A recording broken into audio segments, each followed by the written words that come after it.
Where are you from? I was born and raised in New York. I used to live up in Washington Heights, actually. All right. Till about my early teens. Lived in Harlem for about 9 months. Okay. Then actually for a bunch of years I was living down over by 100th Street, like the very end of the Upper West Side. New Yorker.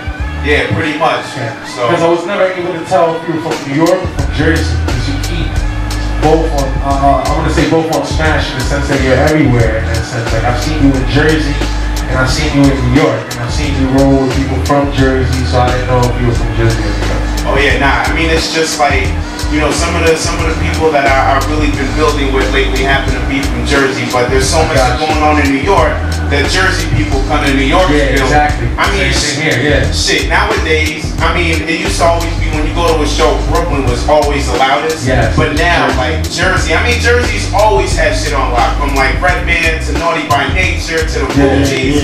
Like, Jersey's always had it on lock, but now they're coming out to the shows where it's like, Brooklyn's still gonna be the loudest, but then Jersey's just right there. Definitely. You know what I'm saying? So, shout out to Jersey, much respect to New Jersey. Now, what inspired you to become an artist? I'm not even gonna say an MC or a rapper, I'm gonna say an artist. What inspired you to become an artist? I think, even though, like, I mean, anybody that knows me, like, outside of this rap and shit, I'm a pretty quiet, reserved kind of guy. So, like, to me, this is like my one outlet where I really get to say what I want. I don't have to filter myself. I'm a very diplomatic person on stage. But like, I feel like it's the one way I get to say what I want and not be apologetic for it. So I think that side pretty much intrigued me more than anything, to kind of want to be a performer, be in the front more than anything. You know? I got you. It's funny because it's funny that you said that, because we noticed that about you. We noticed that you're just one way off stage and there's another way totally on stage. Like, people wouldn't even think that you get busy like that. You know what I'm saying? Like, if they don't know who you are, they wouldn't know that you can get off the looks. They wouldn't think that you can get busy on the mic. But you have this talent that's crazy. I've seen you. The first time I ever saw you was at the EO Dub. This must have been 2006 or 7. 2006 or 7, exactly. 2006 and 7 was the first time I've ever seen you rock out. And then I've seen you in many places rocking out. So I've been able to follow you as a fan. You know what I'm saying? As a fan, because I've listened to your music and basically seen you live before I even knew you personally on this type of level. You get what I'm saying? So what's going on now? I want to speak about the Mohammad Dangerfield. Mohammad Dangerfield, that's the duo project with me and Hassan Salam.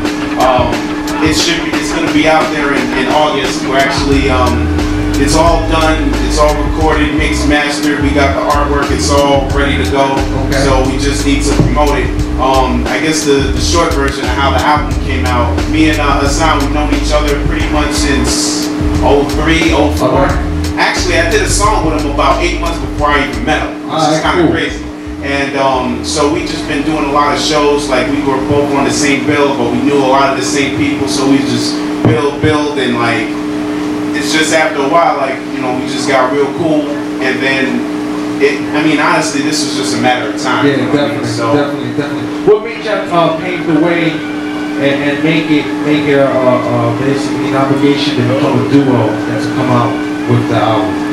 I mean, I wouldn't necessarily call it an obligation, but I think, like, we did a couple songs together, but, like, I think just the fact that, like, if I got a show and, you know, like, I know 90-some% of the time we're gonna rock something we did together, and, you know, if he got a show, then we rock some, but it's just our energies. It's like, our heart's in the same place, but I think the contrast is what makes it very interesting. You know what I mean? And I think it just came very naturally. Even the process of making the album, it was like, there really wasn't a lot of like conflict or button heads or creative differences. Like, it was, we only had to scrap 1 or 2 songs from the album.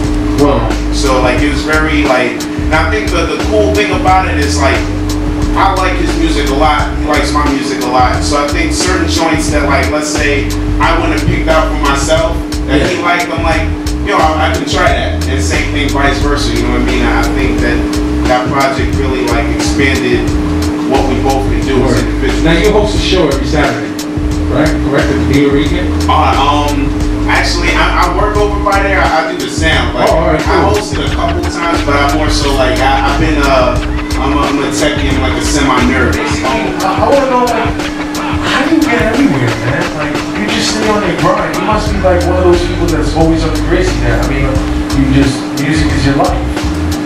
Yeah, I mean, I tell you what, man. I mean, like, anybody knows, like, everybody's going through it at some point, especially now. Like, a lot of people are going through it even more. So it's like, to me, like, this is my one shit, except for, like, you know, hanging out with, like, fam and everything. Like, music is that one shit that it's like, in spite of anything that could be going on, like, this is my shit, you know what I mean? And it's like, the business side of it, and even is like the most stressful thing, but it's just actually like writing a song, recording a song, performing a song, being on radio, whatever it is. It's like, to me, like, I like doing this shit. So it's like, I'm gonna exude that as much as possible, and I want people to see, like, you know, even though like the idea is obviously to be able to, you know, get some bread and everything, but like, I really love doing this shit. You know what I'm saying? Like, I rock some shit, and it's like, whether I know like there's gonna be some paid shit, whether I know like the merch is gonna move or not, like, I'm gonna rock that shit. I don't give a damn if there's 500 people or 5 people in there. I'm gonna rock that shit.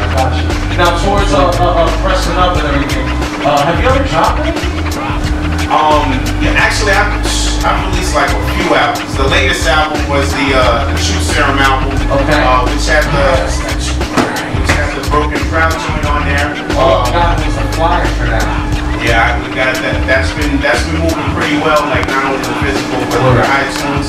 Before that, the other CD like I've really been pushing is this joint called Another Level. I released that in like May of '06.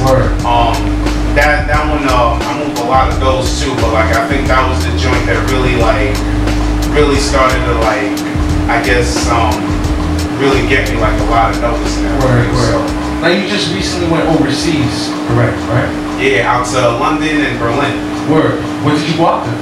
A bunch of shows. So they actually they brought me and Hassan out there. We were out there for about 19 days. Okay. So we were just booking. Like, we had a couple like main shows. Actually, the biggest show we did out there, we did a benefit show. We opened for Fight Dog from Tribe Called Quest and Chip Food and Food Snickers. So London's a dope place, man. Like, it's a very busy place. Word. You said they love hip hop out there. They do.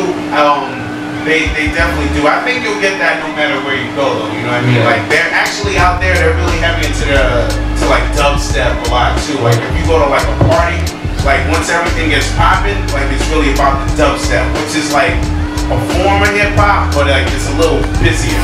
No dough to go around, but I still hold it down. And I'ma show you how. Say it loud, I'm broken proud. No dough to go around, but I still hold it down. And I'ma show you how. Say it loud, I'm broken proud.